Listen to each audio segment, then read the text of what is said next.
Hello class and welcome to our next video no. So ang ating sunod na lesson is about okay, we're finished with data types. So we're now with PHP constants no. So ano ba yung mga PHP constants? So we discussed about variable names no. Variables no. So one thing one characteristic of variables is that ang ating mga variables, yung value sa loob ng ating variables is dynamic, no? So, nagbabago yung laman ng ating variable, values ng ating variable. Paano ko nasabi? For example, if we have a variable number, no? Tapos meron siyang value sa loob, which is number 9, no? So, let me just delete all of this. Okay. We have a variable name and the value 9, okay? So, if we echo this, tapos number, ang lalabas dito, pagka sinave natin, of course, ang lalabas diyan ay yung value ng variable, which is 9.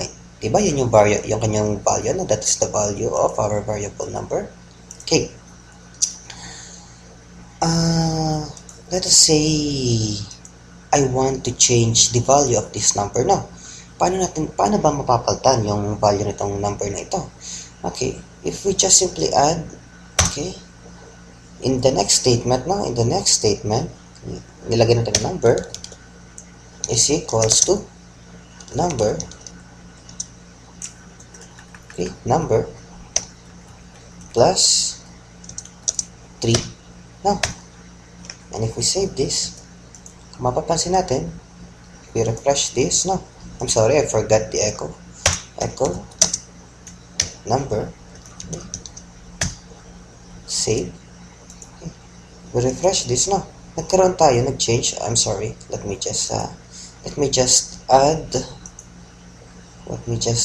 a break line here. Okay.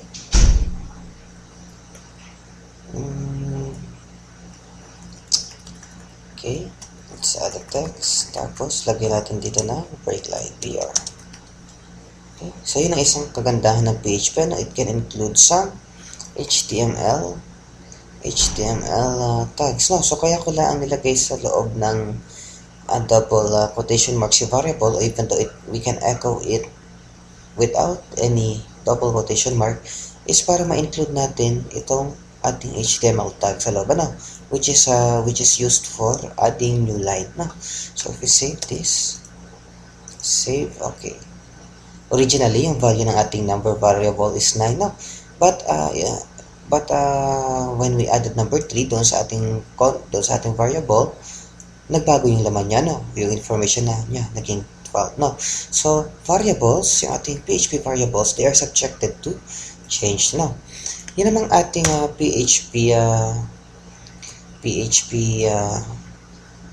ating mga PHP constants. Ang pinagkaiba ng ating PHP constants sa ating PHP variables is that they are also variables, no? Yun nga lang, yung kanilang values, the values of our PHP constants does not change, whereas the values of our PHP variables changes, no? So, paano ba gumawa ng PHP constants? So, first, we use the define function, followed by opening and close parentheses, okay? We terminate it with a semicolon. So, gagamit tayo ng parameter sa loob ng parentheses na to. The first parameter,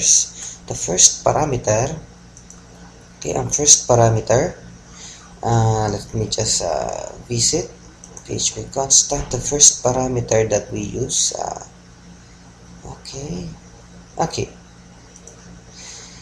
First, yung name ng ating constant, no? So, for example, number, yun yung first name, no? Ng ating constant. Okay, we add comma.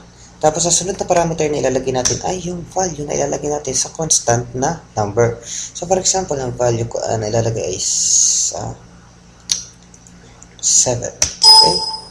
Okay, 7. So, we now defined a constant named number, and we also added an information to this constant, no? An unchangeable information to this constant, which is 7. Okay, so let us try to echo this out. Echo, then we echo yung pangalan ng ating constant. Constant, hindi na siya natin kailangan lagyan ng dollar sign, no? A constant is, we just simply write the name of the constant, no? No need to add dollar sign. Like yung ating PHP variable. Okay, we save this. And kung atin siyang i-run, okay, let us try to run this. Okay, 7, no?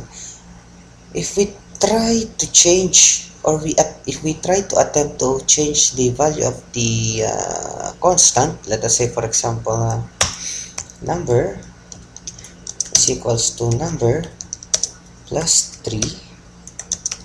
Okay, we echo this out, we save this first, and we refresh the page, no? Magkakaroon tayo ng error, no? There is an error, no? Because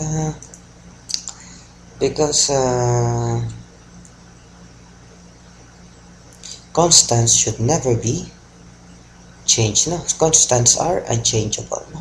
So that's it for our video, for this video, no? For this lesson. I will see you guys on our next lesson.